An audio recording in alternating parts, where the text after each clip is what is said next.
नमस्ते दोस्तों। मैं आप लोगों के साथ शुभम कुशवाहा। मैं आज आप लोगों को एक छोटी सी कहानी सुनाने जा रहा हूँ। वह कहानी बहुत ही रोचक है। आप लोग ज़रा ध्यान से सुनिएगा। कहानी कुछ इस प्रकार है।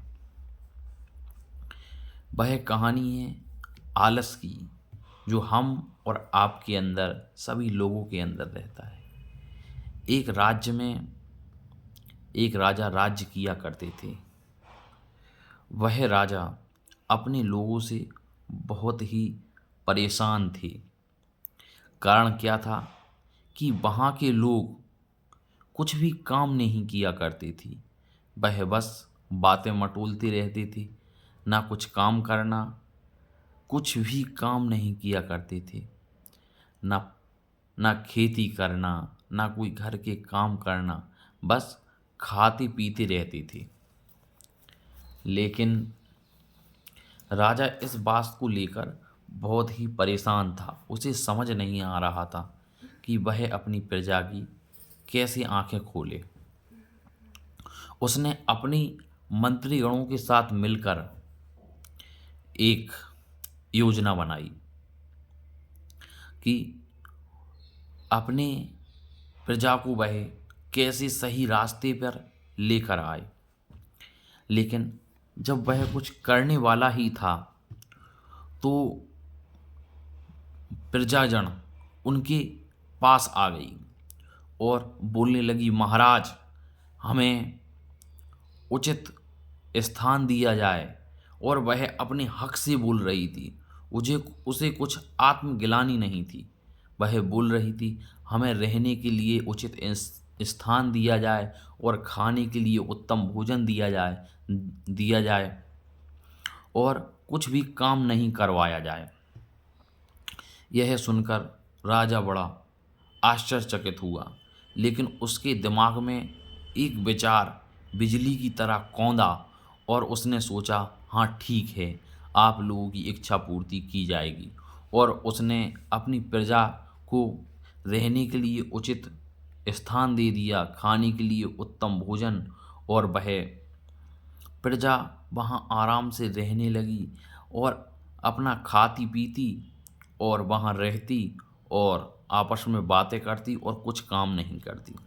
एक दिन क्या हुआ कि राजा वहाँ चुपके से देखने के लिए आए और वह देख रहे थे कि उनकी प्रजा आराम से अपने अपने बिस्तरों पर आराम से सो रही थी। कोई कुछ नहीं कर रहा था, सब सो रहे थे।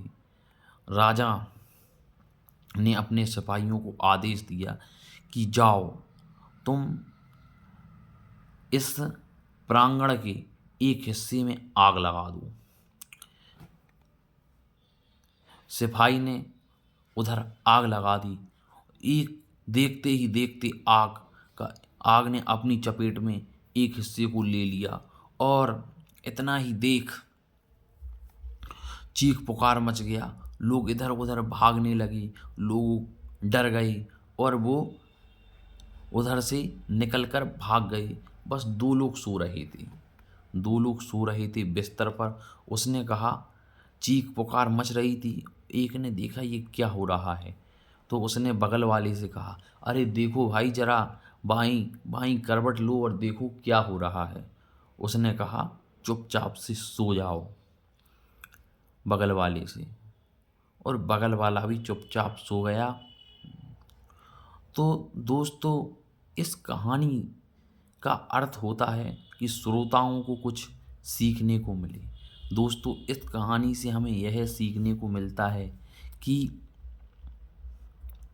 कि जो आलसी लोग हैं, उन लोगों को समझाकर और कुछ कर कर उन्हें तो कुछ किया जा सकता है।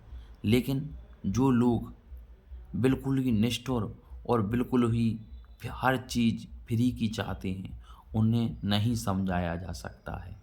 इसलिए सभी लोगों को उन लोगों को सब कुछ समझ में आ गई और सब लोग अपने जहाँ के तहाँ काम करने लगे।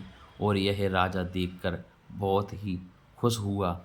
इसलिए हम सभी लोगों से निवेदन करते हैं, आप लग सभी लोगों से आग्रह करते हैं कि यदि आलस से आपको विजय प्राप्त करना है तो आलस से स्वयं ही व्यक्ति विजय प्राप्त कर सकता है।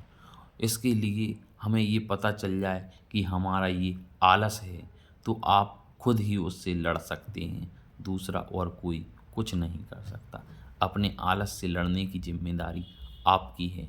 आप सभी लोगों ने इतने धैर्य से सुना, आप सभी लोगों का आकाश भरा अभिनंदन। आप सभी लोगों का बहुत बहुत स्वागत करता हूँ। धन्यवाद दोस्तों।